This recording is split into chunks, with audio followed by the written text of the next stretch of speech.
Assalamualaikum warahmatullahi wabarakatuh. Bismillahirrahmanirrahim.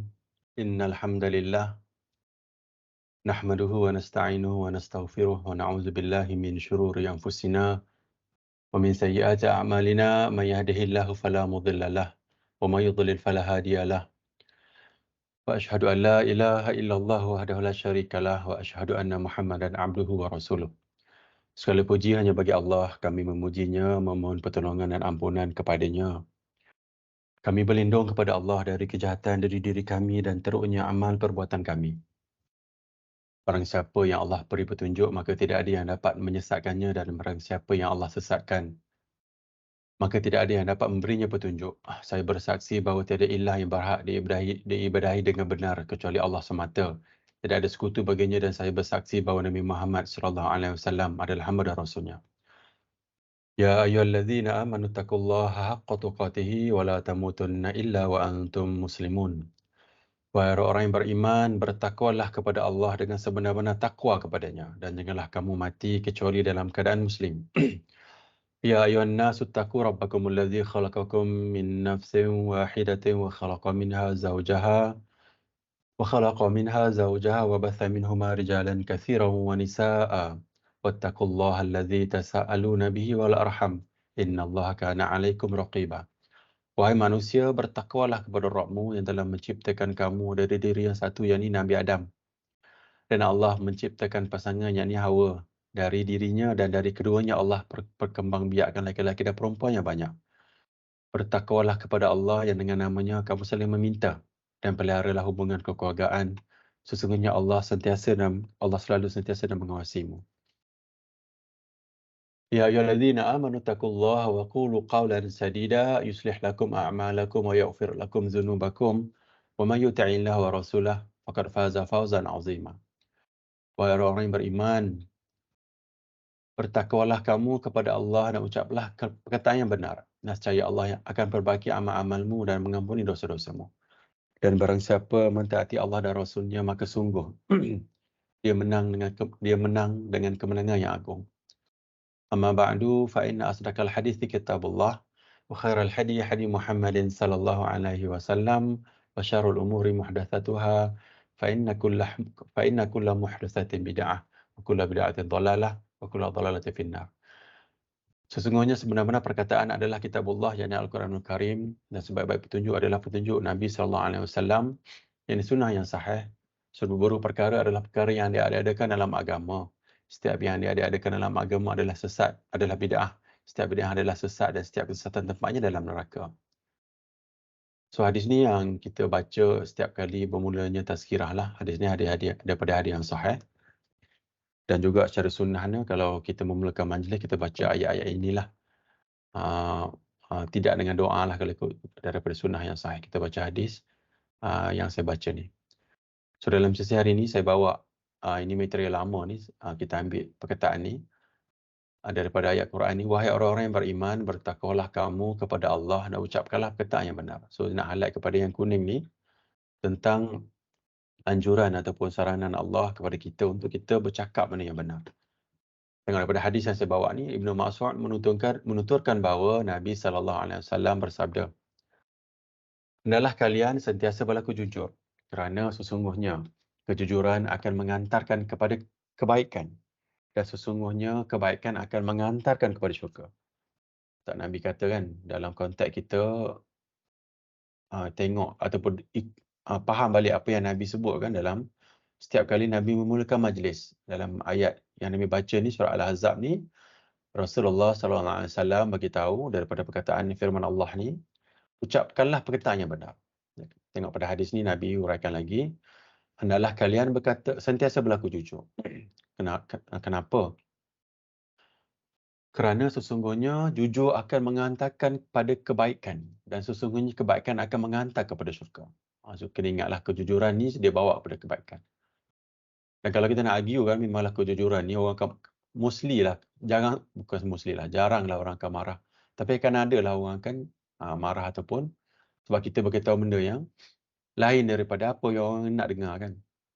Tapi sebenarnya kebaikan ni dia akan pergi kepada yang long term effect. Nombor dua, kebaikan yang banyak ni sebenarnya, masa kita kalau kita bandingkan dengan kepayahan sekejap tu, bandingkan dengan kesenangan atau kebaikan yang panjang tu, yang kesusahan sekejap tu sangat-sangat negligible lah. Tak rasa, tak ada impact pun. Tapi itulah manusia macam saya jugalah, kita takut nak suarakan benda yang benar. Tapi agama nak kita cakap benda yang benar. Kita nak supaya dalam kehidupan kita lah, kita bercakap benda yang benar lah, ajak anak-anak kita kan. Jadikan tabiat, dan orang akan ikut lah perbuatan yang baik ni. Sebab kita nak walk the talk kan. Kita ada orang bawahan ataupun anak-anak kita, orang bawahan kita di bawah, kita nak bercakap benar.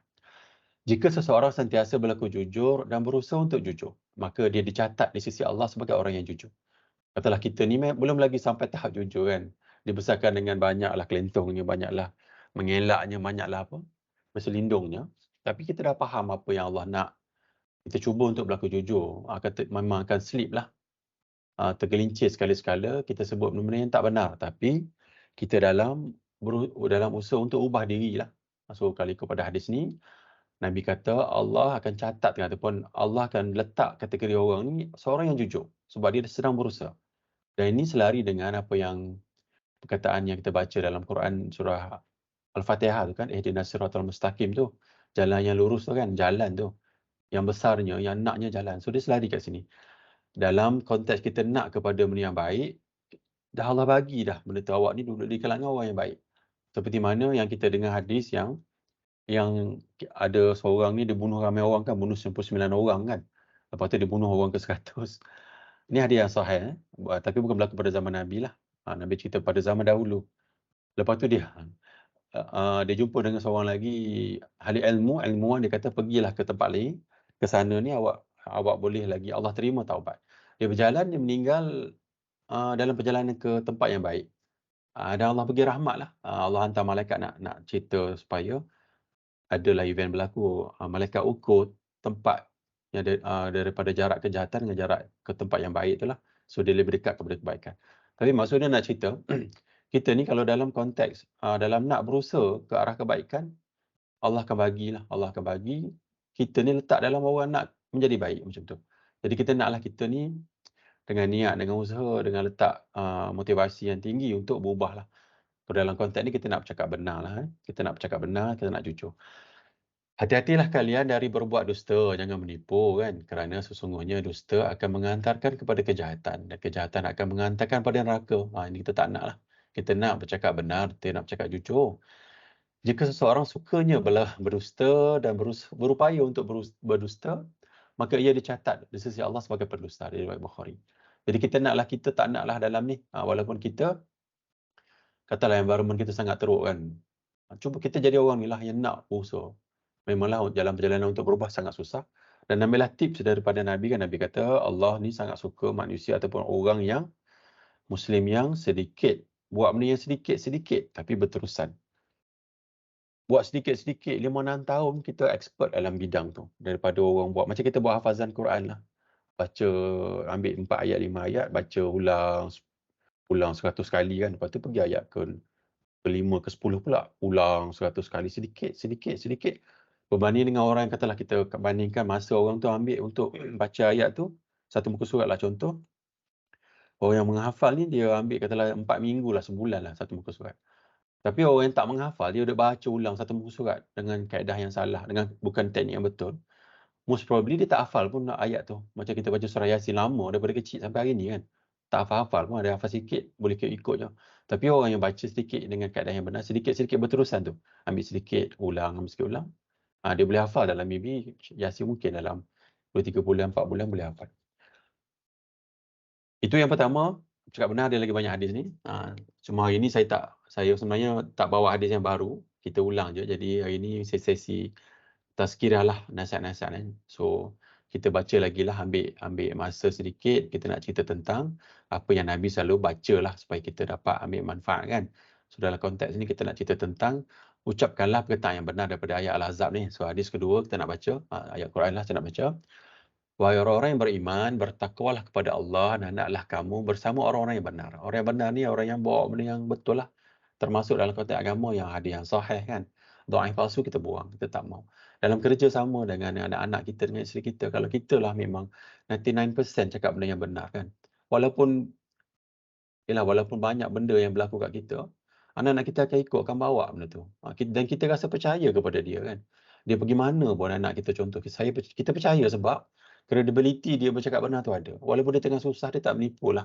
Kita rasa contempt lah hati kita. Dan kita nak kita macam tu, nak bawa kepada isteri kita, kepada anak-anak kita, kepada rakan-rakan kita, kepada orang sekeliling kita kan, mak ayah kita apa lagi lah. Jadi kita nak duduk sini, dalam konteks kehidupan pun sama, termasuk juga dalam hal agama.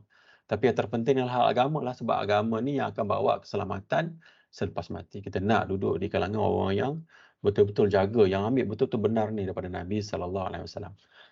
Allah Ta'ala berfirman, tetapi jikalau mereka berlaku jujur kepada Allah, nescaya yang demikian itu lebih baik bagi mereka. So Allah sebut dalam Quran ni, ayat surah Muhammad ni kan, kita nak berlaku jujur lah. Kita tak mau tipu. Kita tak mau sembunyikan benda yang betul. Kalau tak tahu, cakap tak tahu. Kalau tak ada data, jangan conclude sangat lah. Kata saya tak tahu. Dan bolehlah nak sambung lepas tu. At least orang tahu, dia tak tahu. Kita tak tahu. Dan orang yang mendengar tu boleh buat keputusan ataupun boleh proses dalam akal dia apa keputusan dia nak ambil. Tapi kalau kita biasa menipu, susah hidup kita dan implikasi dia sangat buruk kepada kita dan juga orang yang dengar kita punya penipuan tu. Short term memanglah bagus kita rasakan, tapi long term, macam ni long term, menakutkan. Hadis dari Al-Hasan bin Ali, Rasulullah sallallahu alaihi wasallam bersabda, tinggalkanlah yang meragukanmu pada yang tidak meragukanmu. Sesungguhnya kejujuran lebih menenangkan jiwa. Orang jujur benda yang baik ni, walaupun payah sekejap, tapi jiwa tenang. Kita tidur lena, marahlah kat orang yang tak dengar tu, tapi dari sudut jaga masa panjang tu, dia lain macam sikit. Dia rasa ketenangan tu banyak. Jiwa kita tenang. Dan orang menipu ni dia tak perlu guna memori yang banyak sebab dia cakap benda jujur. Kalau orang menipu, dia kena ingat penipuan dia. Tapi selalunya orang menipu ni, kita cakap hari ni dia cakap A, jumpa 6 bulan akan datang, dia cakap B, benda yang sama, cakap C. Itu orang yang menipu lah sebab dia kena ingat penipuan yang lama dia tu. So kita naklah supaya kita ni jujur lah kan. Tinggalkanlah yang meragukanmu pada apa yang tidak meragukanmu. Yang ni pertama, kita ambil iktibar jugalah. Benda-benda yang kita tak pasti, kita tinggalkan. Do'if ke, palsu, tinggalkan terus kan. Yang kedua pun sama, pergi overseas contoh. Tak sure boleh makan ke tak? Tinggal, jangan makan. Kalau tak sure, jangan. Confident baru makan, macam tu. Sesungguhnya kejujuran lebih menenangkan jiwa, sedangkan dusta yang ini menipu akan menggelisahkan jiwa. Ada yang sahih. Cuma kita juga akan ambil satu, orang yang katalah kita ada jawatan kan, kita pun akan ambil satu pendekatan juga kan. Kita tak maulah kita ni sebab panggil buruk kita dan kita memang kuat menipu kan. Kita tak nak bila orang cakap benda jujur, kita hantam orang tu. Kita bagi kesusahan yang payah kepada orang yang cakap benar kan. Tak boleh macam tu. Kita nak kena ajar diri kita lah. Kita kena mula-mula kena acknowledge yang satu, dia ada gut lah, dia ada keberanian untuk bercakap benar. Nombor dua, fakta yang disebut tu walaupun bercanggah dengan apa yang kita nak, dan kita nak kena terima sebab urusan ini bukan urusan kita, ini urusan Allah kepada utusan Allah dan kepada manusia, kepada kita lah. Dan apa pencipta kita kata kita nak bercakap benar. Dan ancaman neraka ni kan, kita takutlah ancaman neraka kepada kita sebab kita tak bercakap benar. Dan kita nak bercakap benar, dan bercakap benar ni kalau kita belum lagi dalam kategori yang maybe 95% bercakap benar, kita ikut dalam kategori inilah, kita cubalah berusaha untuk cari jalan dan alert lah, kita set target, kita nak supaya kita bercakap benar. Ada satu lagi dari Rifa'ah, ia mengatakan bahawa ia pernah keluar bersama Nabi SAW ke tanah lapang dan melihat manusia sedang melakukan transaksi jual beli. Beliau lalu menyeru, wahai para pedagang. Orang-orang pun perhatikan seruan Nabi SAW sambil macam memalingkan leher lah kot ni. Dan pandangan mereka pada Nabi SAW. Lantas Nabi SAW bersabda, sesungguhnya para pedagang akan dibangkitkan pada hari kiamat nanti sebagai orang yang fajir, orang yang jahat, kecuali. Maknanya, kalau tengok pada hadis ni, secara generalnya secara majoriti, secara umum ni sebab dia macam standard yang Nabi letak, jahat dulu orang berniaga ni. Baru letak kecuali lah. Macam juga saya dengar tafsir daripada Ustaz Rahman, dia kata, Allah letak event tentang orang yang berlayar di laut, event pelayaran di laut, kapal tu, asal kedudukan dia tenggelam dulu. Sehingga kan Allah takdirkan dia timbul. Takdir tu dengan yang kita belajar sains tu kan, yang boleh timbul apa, uh, dengan ilmu sains tu lah. Cuma keadaan yang asal benda tu tenggelam. So rahmat Allah dengan ilmu semua ni, kapal tu timbul. Sama juga kat sini kita tengok kan, orang berniaga ni pada duduk pada keadaan asalnya dia jadi, sebab tendensi untuk pergi kepada benda yang penipuan tu besar kan. Lepas tu pula di pasar ni banyak syaitan kan, Nabi sebut. Kecuali pedagang yang bertakwa kepada Allah dan berbuat baik dan berlaku jujur, hadis Tirmizi, hadis yang sahih. So yang ni kalau tunjuk macam mana, kuranglah sikit lah. Cuba pergi tengok kat mall kan, dengan seksi dengan kedai jual pakaian dalam yang letak gambar tak senonoh maksimum kan, anak-anak kita pergi macam ya Allah. Dosa. Kita pergi rasa macam ya Allah, eksplisitnya kan. Dia letak selamba je kat depan tu. So nak ceritanya bila kalau tengok pada hadis ni kan, memanglah Nabi letak dalam konteks tempat tu memang tempat yang tak elok pun kan. Tempat yang tak elok. Sebab dia tarik, dia menolak kita untuk mengingati Allah dan banyak kepada dunia. Tapi Nabi kata kecuali pedagang yang bertakwa. Bertakwa ni besar kan, bertakwa kepada Allah dan berlaku jujur. Itu yang nak cerita kat sini. Panjang mukadimah ni tapi saya go through je sebab kita cerita tentang nasihat-nasihat ni supaya kita ambil manfaat. Nanti kita go through lah hadis kalau sempat. Kalau tak, ada beberapa slide lain yang nak cerita juga tentang beberapa perkara lain lah yang kita boleh saya nak share dalam sesi ni. So yang ni kita baca pelan-pelan supaya dapat manfaat kat sini kan. Hadis dari Abu Hurairah radhiyallahu anhu yang berkata Rasulullah sallallahu alaihi wasallam pernah melewati setumpuk makanan. Lalu beliau memasukkan tangannya ke dalamnya. Kemudian tangan beliau menyentuh sesuatu yang basah. Maka beliau pun bertanya, "Apa ini wahai pemilik makanan?" Sang pemilik menjawab, "Makanan tersebut terkena air hujan wahai Rasulullah." Beliau bersabda, "Mengapa kamu tidak meletakkannya di bahagian makanan agar manusia dapat melihatnya? Ketahuilah, barang siapa yang menipu, maka dia bukan dari golongan kami." Hadis riwayat Muslim. Maknanya Nabi datang kat tempat tu kan, Nabi tengok maybe makanan tu, Nabi letak tangan kat sampai bawah lah. Lepas tu ada basah di bawah tu. Dan Nabi tanyalah orang tu, apa yang, kenapa tak letak yang basah kat atas kan? Biarlah orang nampak, biarlah jujur. Biarlah orang nak membeli tu tahu kan. Benda kat bawah tu, ada yang tak elok dan ada yang elok. Macam tu lah. So, kita tengok ancaman sangat besar lah. Macam kita kan bekerja kan. So, kadang-kadang memang tendensi kita untuk selindung benda yang tak elok lah. Kalau kita nak present ke apa kan. Tengok apa Nabi sebut kan. Ataupun kita nak berniaga ke apa kan. Tengok apa Nabi sebut. Orang menipu ni bukan dari golongan kami. So, sepatutnya motivasi kita ni cerita benda yang jujur lah. Maknanya kejujuran tu. Walaupun dia akan kena balik kat kita. Sebab kita nampak benda yang sangat-sangat short term je kita nampak. Oh, nak keselamatan sekarang. Sikit untuk diri kita keselamatan. Lepas tu lantaklah dapat dah imbuhan yang atas sebab maybe kita tipu sikit-sikit tu, dah tak mau. Tapi sebenarnya kebaikan dan keburukan tu sebenarnya sangat-sangat menakutkan lah selepas dijaga masa panjang selepas mati nanti. Hadis lain Nabi SAW bersabda, tiga golongan yang Allah tidak berbicara kepada mereka pada hari kiamat. Tidak melihat pada mereka, tidak mensucikan mereka dan mereka akan mendapatkan siksaan yang pedih. Iaitu orang yang sering mengungkit pemberian kepada orang lain. Yang pertama, orang yang mengungkit ni. Allah marah, orang benci orang ni. Allah tak tengok pun orang ni kan. Satu pertama, orang yang selalu ungkit ni. Nombor dua, orang yang ini pun kena jaga jugalah. Saya pun tengah cubalah untuk tak buat benda ni. Walaupun ada lah discussion kan. Kalau orang tu tak sombong, yang ni yang letak, yang seluar, ujung seluar tu atas sikit pada buku lali tu. Kan ada discussion kat sini, ada hadis yang sebut Sayyidina Abu Bakar kan, dia pakai sebab dia kurus baju zaman dulu kan. Mungkin bahu dia besar, apa yang buat baju tu besar, jadi bila bahu dia terlondeh ke bawah. Buku lali tu kena buku lali lah, ataupun sama level dengan buku lali macam tu. Dan Sayyidina Abu Bakar tanya Nabi lah. Cuma kita ni tak macam Dr. Zakir Naik kata, ada orang tanya dia pasal ni, tapi Dr. Zakir Naik dia kan tegas sikit, dia kata yang ni pun susah nak ikut. Susah lah kan, sebab agama, sebab Nabi suruh kan, yang ni pun kamu tak nak ikut, apa masalah kamu ni dengan agama kan. So kita cuba nak ikut lah kalau boleh. Kalau tengok pada hadis dengan Nabi kata Ni ceritanya sombong sebenarnya pada zaman dulu. Cuma itulah, cuma sebab Nabi sebut macam ni kan. Kita seboleh-bolehnya kita ambil lah. Kita cubalah angkat sikit seluar tu, potonglah kaki.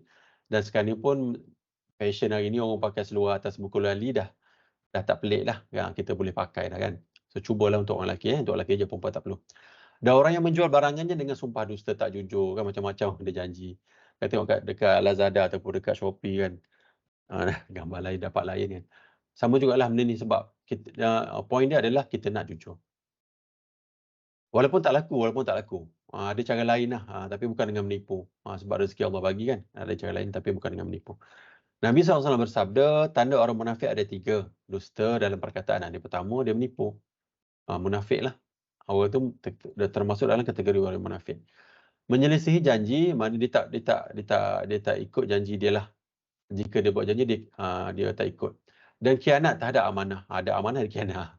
Ini besarlah maksudnya, amanah khianat ni, anak kita khianati amanah Allah kepada kita. Macam-macam lah, kita ada tugasan, kita tak buat. Kita khianati anak. Orang bagi pinjam kereta ke apa kan.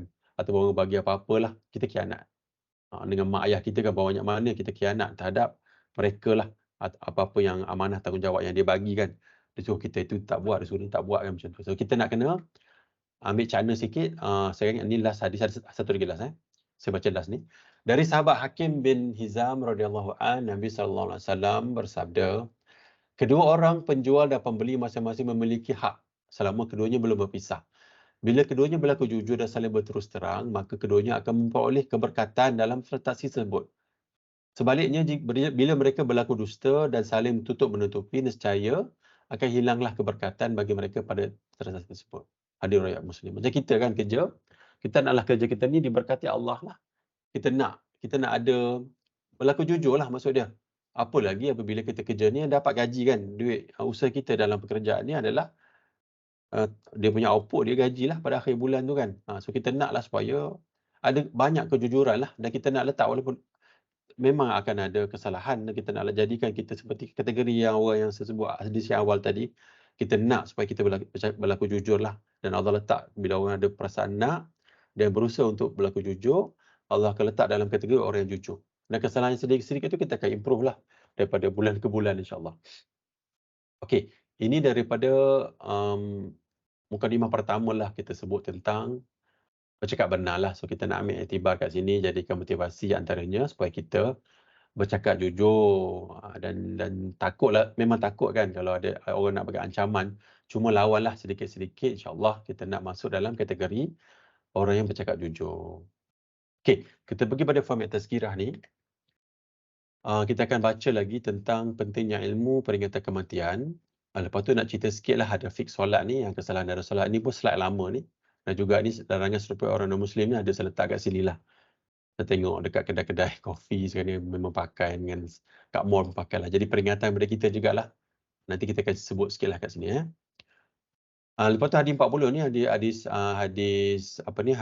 ulangan. Kalau sempat, kalau tak, mana kita akan baca mana yang sempat je lah, sebab matlamatnya kita nak dapat iktibar daripada apa yang kita share lah hari ni. InsyaAllah tadi kita dah share tentang pentingnya bercakap benar, dan beberapa hadis kan kita baca kat sini, dah dapat manfaat hadis kat sini kan, insyaAllah.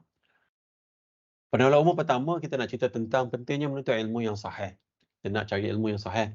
Daripada Muawiyah bin Abi Sufyan radhiyallahu an, bahwasanya Rasulullah sallallahu alaihi wasallam bersabda, barang siapa yang Allah kehendaki mendapat seluruh kebaikan, maka Allah akan fahamkan dia tentang agama.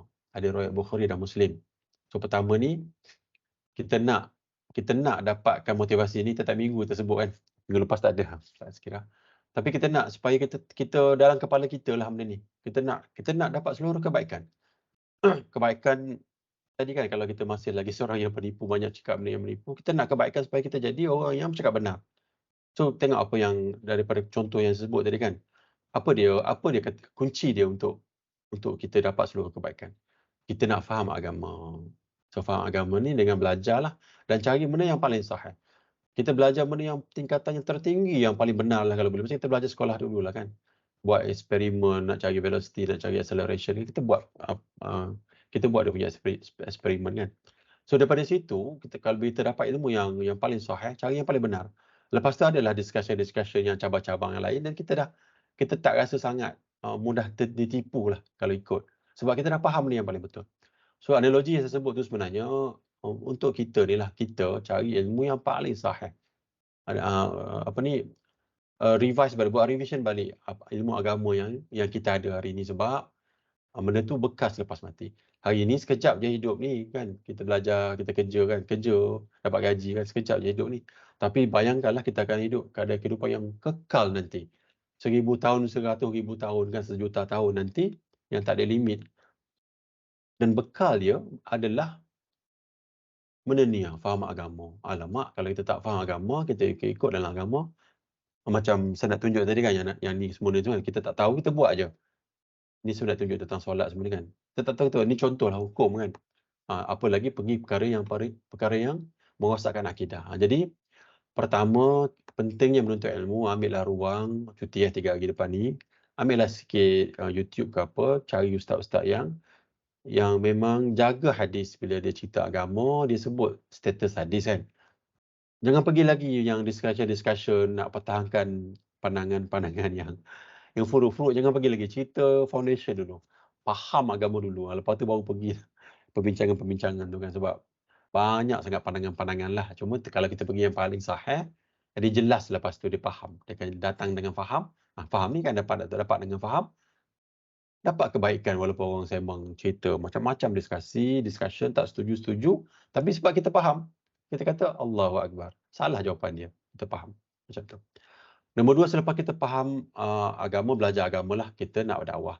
Daripada Sahal bin Sa'ad radhiyallahu an, bahwasanya Rasulullah sallallahu alaihi wasallam bersabda kepada Ali radhiyallahu an, demi Allah, sekiranya Allah memberikan hidayah kepada seseorang melalui dirimu, itu lebih baik bagimu daripada memperoleh unta merah.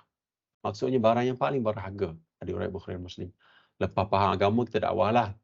Kita dakwah, cubalah sikit-sikit audiens yang kita boleh kontrol, anak kita, isteri kita, mak kita, ayah kita, saudara kita. Lepas tu baru pergi ke tempat lain lah. Dan dakwah ni boleh kita mulakan dengan benda yang mudah dululah. Sebab dakwah ni kalau tengok daripada sirah Nabi, memang cabaran yang sangat besar. Cuma kita buat sikit-sikit lah. Tapi kalau kita duduk dalam bidang dakwah, tak ada dugaan cabaran, salah tu. Nombor 2, bila orang tegur dan kita melenting contoh, dan teguran tu benar kan, itu pun masalah juga. Tetap mau macam tu lah. Kita nak supaya ego kita ataupun apa ni, sombong kita tu kita nak buang lah. Kita nak ambil, tengok ni, kita nak ambil kepada ilmu yang paling benar lah. Kita akan tunduk pada ilmu. Selepas berdakwah, kena ingatlah kita satu lagi saya nak cerita tentang ujian ni. Hadis ni saya bawa ni. Kita baca hadis ni dalam konteks dakwah juga. Dari Musa bin Sa'ad radhiyallahu an, seorang tabi'in, dari ayahnya, ia berkata, wahai Rasulullah sallallahu alaihi wasallam, manusia manakah yang paling berat ujiannya? Baginda Nabi sallallahu alaihi wasallam bersabda, pertama para nabi, maknanya orang paling banyak, macam sebut tadi kan, yang paling banyak ujian ketika bagi dakwah ni nabi. Kemudian semisal dengannya, kalau ada nabi-nabi lain lah, nabi, rasul, seseorang akan diuji sesuai dengan kadar agama. Maksudnya nak cerita nabi ni, tinggilah agama dia. Orang yang diuji, kita tengok kan, orang yang sangat diuji kan. Mana-manalah orang agama yang diuji, tengoklah masuk penjara ke apa kan, tengok, kuat. Dia selari dengan iman dia, tingginya iman dia tu. Sebab jalan dakwah ni bukan jalan orang suka, jalan dakwah ni adalah jalan orang lawan, orang tentang, orang tak suka, orang keji, orang cemu macam tu. Tapi kita start lah, sebab ini anjuran agama, bukannya kata saya tak nak buat dakwah ni sebab takut. Taklah, kena buat lah, maksud dia kena buat, sebab nak tak nak pun anak-anak kita kena dakwah juga kan, isteri kita kan, sebab tanggungjawab tu memang ada dalam diri kita. Cuma kita ni nak pergi ke level mana. Apabila agamanya begitu kuat, maka semakin berat ujiannya. Tapi ni ujian ni tak perasan, jangan perasan lah kan, kita sembahyang pun tak, jangan sekali buat, lepas tu banyak ujian. Dia kata, agama aku kuat ni. Taklah, tak kuat agama lah tu. Itu sebab awak buat banyak kesalahan dalam, tak perlu guna agama pun kan, dia pun perangai pun teruk kan. Dengan kerja pun, contohlah, dengan kerja pun ada masalah, dengan kehidupan kat rumah pun ada masalah. Macam mana nak relate dengan agama kan. Sebab agama ni dia bentuk akhlak, dia bentuk kita punya pandangan hidup kita, akal kita terbentuk dengan baik dari sudut agama. Kalau kita ikut yang benar-benar lah, macam tu. Apabila agamanya lemah, maka ia akan diuji sesuai dengan kualiti agamanya. Ada lagi ujian jugalah, ujian yang lain ni, ujian yang tadilah, yang saya sebut contoh. Yang dia kata macam-macam tadi tu kan. Tapi ujian ni selalunya dia tak pergi kepada fizikal lah. Kalau yang pada faham saja ni, ujian ni dia pergi kepada hati sebenarnya. Dia akan makin makin gelap hati tu macam tu. Makin jauh daripada agama. Selalunya pergi ke sini. Sebab orang yang lemah agama ni kadang-kadang dia ada masalah dari sudut hati tu. Yang kehidupan dia accident ke apa tu benda lain tu. Dia tak boleh relate sangat pada benda-benda agama yang gaib ni. Itu kecuaian dia tu. Yang ni banyak pergi kepada hati. Seseorang hamba akan sentiasa mendapatkan cubaan sehingga dia berjalan di muka bumi dalam keadaan bersih dari dosa. Hadis ni hadis yang sahih ni. Di riwayat Tirmizi. So kalau kita ikutlah agama yang tinggi kuat ni kan, jadi kita memang akan diuji dengan oleh Allah. Kita tak naklah macam relax tenang. Kita tak mau, maksud dia kita supaya kita dalam keadaan ni sehingga kosong dosa kita sebab Allah uji dan masa kita sebab kita dakwah tu lah, iman tinggi ni dakwah lah cerita dia tak benar macam tu. So sebenarnya slide ni nak bagi tahu memang bila kita dalam konteks ada ilmu ni dan kita nak berdakwah ada ujian. Dan ujian ni kita cinta Nabi, kita tahu sirah Nabi kan, susahnya baginda Nabi SAW sebarkan agama dan macam-macam berlaku pada rakan-rakan sahabat-sahabat Nabi, ada sampai kena bunuh semua kan. Ada ujian dia. Jadi kita naklah ikut sunnah Nabi itulah kan, macam tu. Bagi sedikit motivasi lah kepada kita. Nombor 4 ni kita kena ingat ada border, ada sempadan yang kita tak mau langkah tentang agama. Tengok ni apa yang Allah sebut ni, surah Al-A'raf ni. Allah mengharamkan mengada-ngadakan terhadap Allah apa yang sahaja yang kamu tidak ketahui. Yang ini berbicara tentang Allah tanpa ilmu. Kita tak mau. Kalau tak tahu, cakap tak tahu. Yang dhaif palsu tu kan. Jangan sekali-sekali letak dalam pembicaraan agama kita, nak beritahu orang kata, ini adalah hadis. Ini ada dalam hadis, memang dalam hadis, tapi palsu. Kan, hadis palsu tu bukan Nabi sebut. Hadis dhaif pun, kemungkinan Nabi tak sebut, kemungkinan Nabi sebut. Macam tu. Ada dhaif jiddan ni memang dhaif yang sangat berat lagi lah, teruk. Kita ambil yang paling-paling benar dululah. Sebab tadi pun kita cerita tentang anjuran bercakap benar kan. Cari paling sahih, paling benar dulu. Bila dah faham yang benar sahih tu, yang benar dhaif palsu ni bolehlah kita, bila ada perbincangan boleh kita masuk, kita dah faham dah. Tidak nanti kita tertipu. Kenapa Allah letak dalam ayat ni? Sebab agama lama, agama langit dulu dah rosak dah. Dah habis rosak serosak-rosaknya. Tengok agama Kristian apa jadi. Saya tu pergi adik kahwin dekat Sabah, pergi kat Kundasang tu. 2 hari lalu tu kan, daripada KK tu nampak banyaklah tanda salib dengan apa, gambar idol yang cross tu kan, sampai tunjuk yang gambar kaki, tangan kena pasak paku, keluar darah kan. Kita tengok dari jauh, tengok Allah, macam ni ke agama? Dia letak gambar idol kan, gambar so-called Nabi, tapi bukan Nabi lah, orang lain dia letak kat situ. Dan dia letak inilah lambang. Nampak agama ni memang agama yang kasar, keras. Bunuh orang. Darah kan, kita tengok. Mana ada ketenangan kat situ.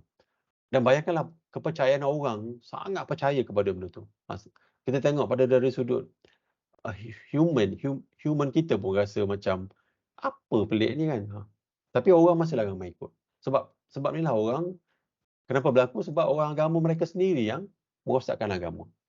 Kalau tengok pada konteks. So Allah tak nak macam tu. Kita tak mau. Sangat-sangat larang keras kita cakap tentang agama yang salah, yang bukan dalam ilmu kita, jangan sebut. Kalau sebut, rosak agama macam tu. Okey. Lepas tu, last sekali, ancaman kepada orang yang mengajar tanpa ilmu. Tadi kita sebut tentang, sama juga, tentang bila kita tak tahu, kita jangan sebutlah. Nombor 2 ni sebenarnya daripada hadis lah. Tengok pada apa yang Nabi sebutkan, barang siapa yang berdusta atas namaku, maka siaplah tempatnya dalam neraka. Jadi, 2 konteks lah. Satu, ilmu Allah bagi yang ada dalam Quran, termasuk dalam hadis lah. Benda-benda yang kita tak sure ataupun dapat hadis, check dulu.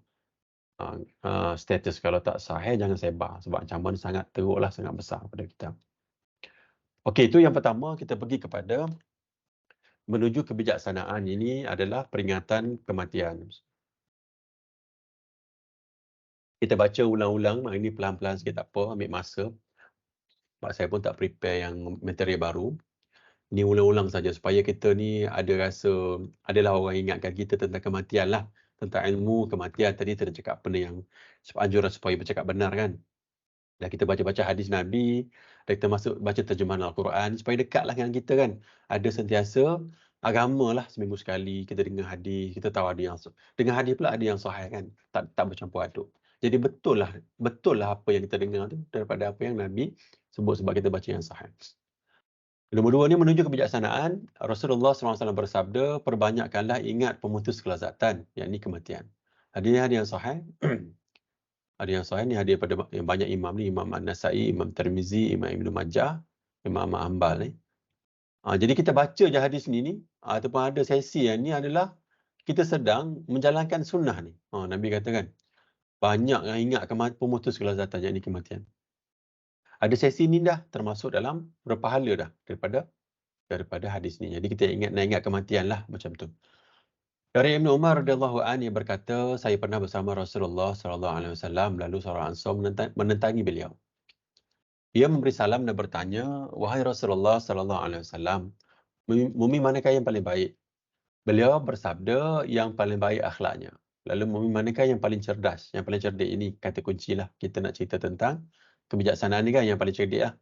Ia kembali bertanya, beliau Nabi SAW bersabda, yang paling banyak ingat mati. Yang paling banyak ingat mati ni adalah orang yang paling paling cerdik lah. Paling bijak lah. Paling bijak. Dan yang paling baik persiapkan diri untuk alam berikutnya. Itulah mereka yang paling cerdas. Mereka yang paling cerdik. Hadis ni ada riwayat Ibn Majah, hadis ni ada yang sahih. Pertama, banyak ingat mati kan. Kita buatlah ulang-ulang ataupun pergi kubur kan. Bacalah buku, kitab-kitab buku dan tengoklah berita dalam TV. Palestin kan banyak orang mati. Kita ingat kematian sebab kematian ni dia boleh lembutkan hati kita. Dan juga bila dah ingat mati tu, kita kena ingatlah, aku ni nak bawa bekal ni, aku akan mati kan. Sebab orang yang tak ingat mati ni memang dia akan lara lah. Katalah orang kafir kan, dia memang tak ingat mati pun. Nak ceritanya ada je orang yang akan akhlak baik ni, sebab akhlak baik kadang-kadang surrounding dia ataupun Allah memang cipta orang tu hati dia baik. Kan dia ada kecenderungan kepada kebaikan macam tu. Cuma kita ni secara umumnya kita tak pastilah kita cenderung ke mana. Daripada peringatan ni yang akan bawa kita, yang akan tarik balik kita kepada ingat mati ni, dia akan bawa kepada kita nak persiapkan diri kepada alam berikutnya lah. Maknanya kita kembali kepada fitrah kita, kita akan meninggal kepada alam roh balik kan, dan kita akan bangkit semula lah nanti. Cuma yang ni saya nak highlight kat sini kan. Kita nak cari juga amalan yang paling sahih. Ambil sikit-sikit lah, cari yang paling baik lah, paling sahih. Macam tu lah. Sebab inilah bekal kita nanti. Kalau lah kita ambil yang tak sahih ataupun yang palsu ataupun tak kisah mana-mana kita ambil, sangat masalah lah nanti bila kita di alam berikutnya ni. Di alam ni kan, perjalanan ni, kita berada di dunia kan, masih lagi ada sisa hidup ni kan. Dan kita pun tahu rakan-rakan kita pun ada yang meninggal dunia, mak ayah kita dah ada meninggal dunia kan. Dan peringatan-peringatan dalam keadaan fizikal badan kita pun dah ada kan, tentang uban, pelupa, macam-macam dah ada dah, nampak kedut-kedut dah ada dah. Jadi semua tu peringatan kita tentang kematian lah. Daripada situ, dan kita akan berjalan jauh nanti, macam-macam ni. Bayangkanlah kita tak ada dah orang yang akan, tak ada orang dalam dah kat sini ni, tak ada dah orang yang boleh protect kita, tak ada dah. Kat situ adalah Maliki Yaumiddin tu, kita baca surah Al-Fatihah tu kan. Dekat di hari pengakhir, di hari ad-din tu, sangat menakutkanlah bagi kita kat situ, sebab kita dah tak boleh nak tadilah cerita pasal bercakap benar kan. Kat dunia ni boleh justify macam-macam kan. Kat sana tak ada dah, lidah sendiri bercakap, tangan sendiri yang sebut, kaki sendiri yang sebut, mata yang sebut kan. Jadi tak adalah kita nak mengelak. Tak ada ruang. Sekarang ni boleh kita justify macam-macam dengan kelebihan yang Allah bagi kan kepada kita. Kita guna kelebihan yang Allah bagi untuk bercakap benda yang tak betul. Tapi sana tak ada dah. Jadi kita nak bersiapkan diri kat sini. Tak apalah kena sedikit, tak apalah susah sedikit kan. Kita cuba sedaya upaya supaya jangka masa panjang kita bagus, baiklah. InsyaAllah kita nak ke sini, insyaAllah. Okey. Dari mukadimah tadi, kita pergi kepada hal umum. Ini yang slide lama ni saya bawa kat sini. Cuma hari ni saya ulang jugalah. Kita nak juga tengok dalam fix solat ni, kesalahan dalam solat. Kalau tengok yang gambar pertama ni, rukuk ni, Nabi kata orang yang tidak menyempurnakan rukuknya merupakan pencuri yang paling jahat. Iaitu pencuri dalam solat. Ini ada yang sahih ni. Ikut sunnahnya, tangan ni dekat atas lutut. Bukan macam ni. Saya pergi surau memang selalu nampak. Ni tak ada sangat yang ni. Dia letak kat lutut dia. Dia letak kat dia punya betis dia. Kat tulang kering kan dia letak. Dia terletak kat lutut dia. Ketika rukuk, ia meletakkan kedua tangannya pada lutut. Dia letak kat lutut lah. Solat lelaki perempuan sama letak kat lutut. Letak kat lutut kan. Rukuk letak kat lutut. Jangan buat macam ni lah. So ini tak betul. Kau tengok sini. Ada ancaman daripada Nabi. Nabi kata, orang yang tidak menyempurnakan rukuknya merupakan pencuri yang paling jahat. Iaitu pencuri dalam solat. Lepas tu, punggung tak lurus ni kan. Belakang. Punggung ni bahasa Indonesia. Ni tulang belakang kita ni. Kena lurus lah. Luruskan tulang belakang. Tangan ni dekat lutut. Dia kena pegang lutut. Nombor 2. Ni. Sujud ni tangan dia. Selalu kat nampak dekat surau kan. Siku ni rapat ke tangan ni. Nabi kata apa? Anas bin Malik radhiyallahu anhu, Rasulullah SAW bersabda, hendaklah lurus ketika sujud dan jangan kalian merebahkan lengan kalian sebagaimana dilakukan oleh anjing. Ini riwayat Bukhari. Anjing ni buat tangan macam ni kan, macam kucing kan, dia letak tangan dua macam tu kan. Anjing pun sama, dia letak tangan dua macam tu kan kalau itu duduk atas kerusi atau duduk kat bawah. Lengan atas dibuka sehingga jauh dari badan sebagaimana dalam hadis Al-Barra bin Azib radhiyallahu anhu. Nabi SAW bersabda, jika engkau sujud, maka letaklah kedua tanganmu di lantai dan diangkat sikumu. Angkat siku tu. Tangan ni letak bawah dan ini kan angkat. Macam ni Nabi larang. Ni Nabi larang ni kan. Sebagaimana dalam juga hadis Abdullah bin Buhainah radhiyallahu anhu, ia berkata, Nabi SAW ketika solat, beliau melebarkan kedua tangannya sehingga terlihat putih ketiak beliau.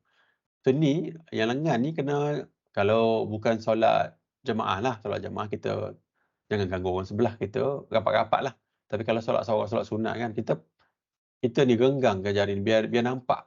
Genggam lah, jangan rapat ke dada, ke badan kita yang lengan ni. Macam tu. Kena buka macam tu. Itu sunnah dia dalam solat. So pertama yang solat ni, rukuk tangan tu kena ke lutut. Lepas tu ini kena tegap lah. Biar tegap itu yang sunnah. Macam ni tak boleh lah. Ini salah ni. Dan ingat ada ancaman jangan ambil ringan tentang ancaman ni. Kata orang kata, makruh je. Tak mau. Ini ada ancaman, kita takut lah. Kita percaya, kita beriman kepada hadis Nabi. Kita nak ambil maksud yang Nabi sebut ni kan. Nabi kata pencuri paling jahat, takut lah. Tak mau. Sebab hukum manusia ni dia tak kata kita pencuri, tapi hukum Allah kita pencuri. Macam kita tak maulah. Nombor 2, sujud ni kena satu diangkat ni. Nombor 2, dia kena jauhkan daripada badan ni biar nampak. Nabi pun nampak ketiak dia, putih ketiaknya. Macam tu. Kalau Nabi pakai yang lengan pendek kan, nampaklah kita pun pakai lengan pendek, nampak ketiak nanti. Macam tu Tapi perempuan dia ada jubah dia dan dia pun sama juga sunnah dia kalau duduk seorang, sama juga. Sebab bila saya belajar dalam kelas daripada ustaz saya tu, hadis yang wanita berbeza solat dengan lelaki tu, dia kata hadis itu adalah dhaif. Sebenarnya sama je solat wanita dan lelaki. Maybe insyaAllah next time saya akan bawa lah hadis tu supaya kita dapat manfaat kan, dan kita boleh tengok dari sudut ilmu. Bukan dari sudut emosi lah. Emosi nanti orang marah pula kan. Tengok ilmu dulu sebab kita memang dalam sesi tazkirah untuk mengangkat ilmu yang sahih kan. Dan bila kita boleh appreciate ilmu yang sahih dan dia tenang sikit. Dia bagi ketenangan kepada jiwa kita. Nombor 3 hal umum ni, hari Selasa ni Christmas Selasa Christmas, Monday ni Christmas. So jauhilah benda-benda agama orang lain lah, tak mau sebab Nabi sangat-sangat. Dan agama mereka ni memang sangat dimurkai Tuhan lah, sebab dia kata Nabi Isa anak Allah kan, anak Tuhan lah. Dan orang yang buat tu pun bukan orang biasa, orang agama juga yang jahanamkan, yang rosakkan agama sebelum ni. So hati-hati sebab kalau saya pergi dalam mall ke apa kan, orang Melayu sendiri pakai topi ni. Apa-apa yang menyerupai. Lepas tu kita pula janganlah pergi ambil gambar dekat pokok Christmas tu kan. Apa-apa yang kaitkan atau relatekan kita dengan agama, perayaan agama, jangan ada. Keluar daripada situ. Lari jauh-jauh. Sebab kita sebab orang Islam ni ada titi dia sendiri macam tadi kan. Pakai seluar atas buku lali kan. Dia ada titi dia sendiri. Sebab kadang-kadang kita tengok orang jauh, kita nampak, oh ni Muslim kan. Macam orang yang ada janggut panjang sikit kan. Siapa yang ada janggut panjang, pergi mana-mana pun, most probably orang akan bagi salam kat dia. Kita tak kenal pun dia bagi salam. Sebab, ataupun selalunya, kalau pergi dekat stesen minyak Petronas kan, ada orang yang berjanggut sama macam kita ni, dia akan bagi salam, Assalamualaikum, Assalamualaikum. Dan kita sendiri pun, masuk dalam budaya macam jumpa orang bagi salam, dia bagi salam. Sebab orang nampak ini adalah Muslim. Kan? Sebab dia ada dia punya budaya pemakaian orang Islam. Jadi Nabi nak orang Islam ni ada certain dress code dia sendiri kan. Dan menyanggahi agama lain macam tu. Kita ni lebih bangga ikut agama lain lah. Macam tu. Cuma kita dalam perjalanan untuk berubah, bermula dengan ilmu kan. Lepas tu kita cuba buat lah. Saya sebut ni sebab kita faham lah, sebab kita pun bukannya lahir daripada keluarga yang kuat agama yang faham kan. Sekarang baru faham, dah tua 40 lebih baru faham kan. Kita nak kena bila dah faham, kita cuba buat lah. Dan juga kita akan ajar anak-anak kita, nanti kita akan bagi contoh kepada mereka kan. Kita ajar mereka supaya keturunan kita dah baik lah, dan dapat manfaat, dan dia orang ambil juga manfaat macam tu. Okey, saya nak stop sekejap sebelum masuk bacaan hadis ni. Kita ada masa. Kalau ada rakan-rakan nak share apa-apa tu, tanya soalan ke ataupun nak apa-apalah, saya pause dalam seminit.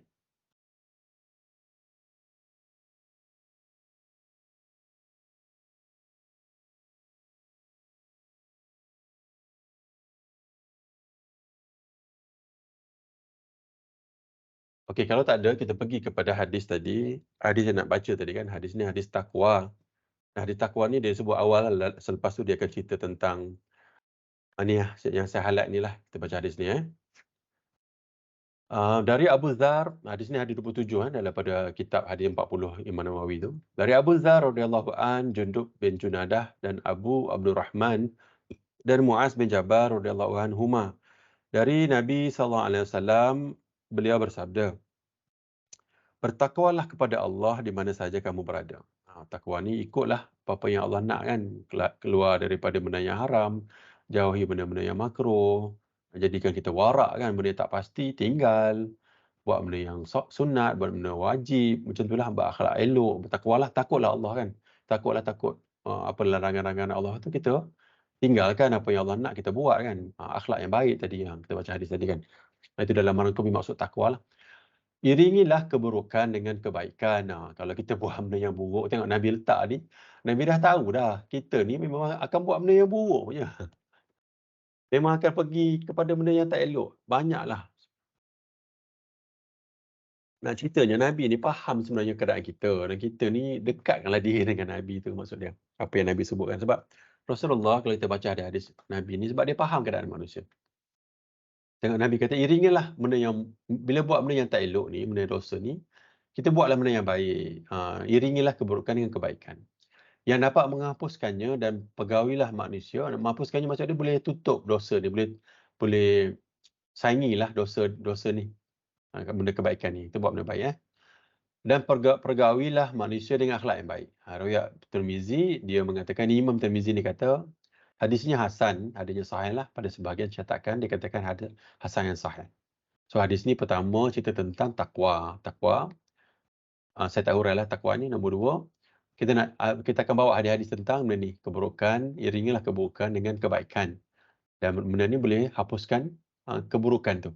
Dan pergaulilah manusia dengan akhlak yang baik. Perkataan yang kecil tapi maksud yang sangat besar kan. Kita pergi kepada hadis-hadis yang berkait. Surah Hud ni Allah kata, Allah berfirman, sesungguhnya perbuatan-perbuatan yang baik itu menghapuskan dosa perbuatan-perbuatan yang buruk. Jadi kita manusia memang buat benda yang buruk kan. Banyak benda yang tak elok. Pergi KLCC, mata confirm tengok punya lelaki kan, perempuan pakai seksi lah, macam-macam kan. Pergi macam saya sebut tadi lah, pergi kat mall, masuk-masuk dah keluar kedai jual benda-benda perempuan kan, gambar yang besar, kita tengok Allah, kita tengok kan. Jadi kita iringi dengan benda-benda yang baik. Kita naklah solat sunat ke, zikir ke, apalah kita buatlah, sedekah ke, ataupun tengok orang perlukan pertolongan, kita tolong dia macam tu. So secara umumnya, bila kita buat benda yang tak elok ni, kita cuba buat benda yang berpahala lah lepas tu. Suatu hari Abu Dzar berkata kepada Nabi sallallahu alaihi wasallam, "Nasihatilah saya." Nabi SAW menjawab, "Seandainya engkau membuat keburukan, yakni dosa, maknanya iringilah dengan kebaikan. Nescaya akan menghapuskan dosa tersebut." Abu Dzar kembali bertanya, "Apakah la ilaha illallah termasuk amalan yang baik, kebaikan?" Nabi SAW bersabda, "Dia adalah amalan kebaikan yang paling utama." Minggu lepas, 2 minggu lepas kita cerita tentang la ilaha illallah kan, banyak kelebihan bacaan ni kan. I'tiqad ni adalah daripada akidah kita kan. So maksud dia, Nabi sebut kat sini, kita buatlah. Abu Dzar tanya, kalau dah buat benda yang uh, Abu Dzar tanya nasihat kan. So Nabi kata, bila buat benda yang tak elok, cepat-cepat buat benda yang baik macam tu. Nabi SAW bersabda, ada sependek ya, setiap keturunan Adam itu banyak dosa, dan sebab baik dosa, yang berdosa adalah yang bertaubat. Ini cerita tentang dosa sebab nak relate kan dengan keadaan kita lah kan. Tak sempurna lah maksud dia. Maknanya, taklah kita rasa ketat sangat agama ni. Dah memang Allah tahu pun. Dan ada hadis yang Nabi sebut yang Allah benci orang yang tak suka minta doa. Orang yang tak doa kepada Allah. Maknanya Allah dia nak, Allah tahu kita banyak dosa. Minta doa lah, doa sepanjang masa doa. Tak semestinya angkat tangan lah. Naik motor, naik kereta, dalam train kan. Tertengah sesungguh-sungguh mengantuk tu. Doa kepada Allah. Allah, ini senanglah, mudahkanlah ataupun masuk syurga lah. Saya nak anak saya macam ni. Mak saya macam ni. Isteri saya macam ni. Doa amat banyak. Macam tu. Sebab kita banyak dosa lah. Kita banyak dosa. Nak ceritanya banyak dosa.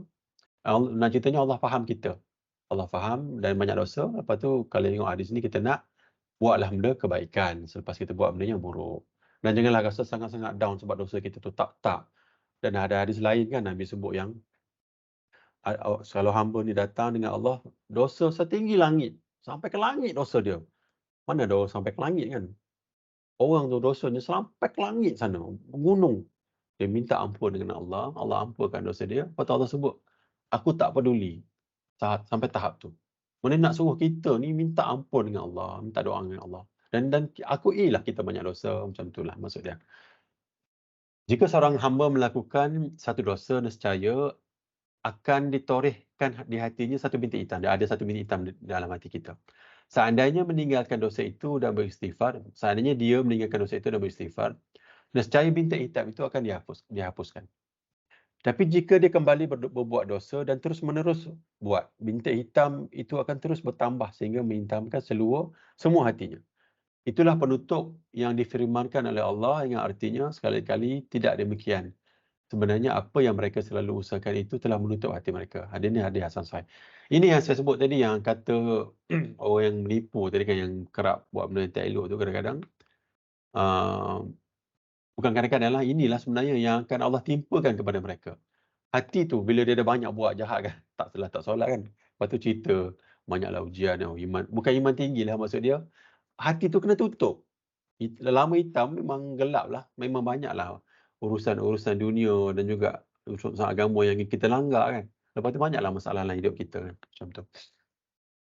So daripada hadis ni nak ceritanya, kita kena minta ampun lah. Kita kena minta, macam tadi kan daripada hadis ni, sebut la ilaha illallah ataupun istighfar ataupun perbuatan yang lain yang berikan pahala. Yang perbuatan pahala tu akan menutupi kejahatan lah. Macam tu. Ada 7 minit ya. Dari Abu Hurairah radhiyallahu anhu, Rasulullah SAW bersabda, bagaimanakah menurut kalian seandainya ada sungai di hadapan pintu salah seorang di antara kalian, kemudian dalam sehari dia mandi di sungai itu 5 kali? Apakah akan tersisa di tubuhnya daki kotoran? Para sahabat menjawab, tidak. Rasulullah SAW bersabda, itulah permisalan solat 5 waktu yang dengannya Allah akan menghapuskan dosa-dosa, diriwayat Bukhari dan Muslim. Dia nak ceritanya benda kebaikan tu lah. Solat sunat ke apa ni 5 kali solat, fardu kan.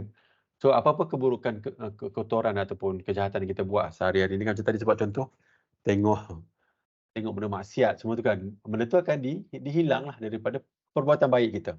Dan kita ni kalau yang mana solat 5 waktu, termasuk dalam perbuatan baik lah. Dosa-dosa yang kita buat di antara solat ke solat tu, terhapuslah yang dosa kecil, terhapus dengan solat kita ataupun kebaikan yang lain, insyaAllah. Kebaikan menghapuskan keburukan, kita baca lagi. Artinya, hai orang-orang yang beriman, bertaubatlah kepada Allah dengan taubat yang semurni-murninya dan sebenar-benarnya. Mudah-mudahan Allah Rabbmu akan menghapuskan kesalahan-kesalahanmu dan memasukkan kamu ke dalam syurga yang mengalir di bawahnya sungai-sungai. Surah Tahrim ayat 8. Tidaklah ada kelelahan, rasa sakit, penatlah, kesedihan, kekhawatiran, gangguan dan kesusahan yang sangat yang diderita oleh seorang mukmin, seorang muslim, bahkan sampai duri yang yang mencocok di tubuhnya, melainkan Allah akan menjadikannya sebagai penggugur sebahagian dosa-dosa. Ada riwayat Bukhari dan Muslim. So ujian-ujian kita macam tadi kan, nak relate dengan kalau kita dakwah kan, sedih, takut, Allah, cakap benda yang betul orang marah kan, Allah, rasa rendah dirilah apa. Perasaan-perasaan yang teruk tu semua Allah akan bagi penggugur dosa. Nampak? Besarnya kan. Ataupun ujian yang Allah bagi hari ni lah, apa-apa ujian yang Allah bagi kepada kita adalah penggugur dosa. Kita demam, penggugur dosa. Sakit kan orang nak meninggal kan, sakit tau. Sakit sangat. Semua tu penggugur dosa. Apalagi kalau kita sabar kan. Sabar ni Allah bagi pahala tanpa batasan. Allah bagi tanpa batasan macam tu. Sangat-sangat besar kan. Ni last Ada satu slide lagi, ada 4 minit lagi. Perlu diketahui bahawa ini Imam Nawawi sendiri sebut daripada syarah kitab Riyadhus Salihin ni. Perlu diketahui bahawa taubat nasuha memiliki 4 syarat. Jadi kalau kita nak ni daripada kebaikan tadi tu kan. Satu, meninggalkan maksiat. Tinggalkan maksiat yang kita bertaubat kepada Allah tu lah. Menyesali kemaksiatan yang telah kita buat. Kita nak sesal lah, rasa macam contoh apa-apalah kalau kita memang ada isu, kita nak bertaubat, kita kena sesal. Bertekad pula untuk tidak ulang maksiat itu selama-lamanya. Seandainya maksiat itu berkait dengan hak orang lain, maka dia harus mengembalikan hak itu kepadanya atau memohon maaf daripada orang tadi. So ini saya bawa ni slide lama lah. Untuk kita faham juga kalau kita nak bertaubat lah kan. Kita buat benda yang jahat ataupun kita pergi rosak properti orang ke apa kan. So kita kena ingat lah benda ni kita kena ambil lah untuk kita mencapai syarat-syarat untuk taubat nasuha. Okey, akhlak baik ni saya tak baca, ada 3 minit lagi. Dalam slide nanti saya letak dalam chat.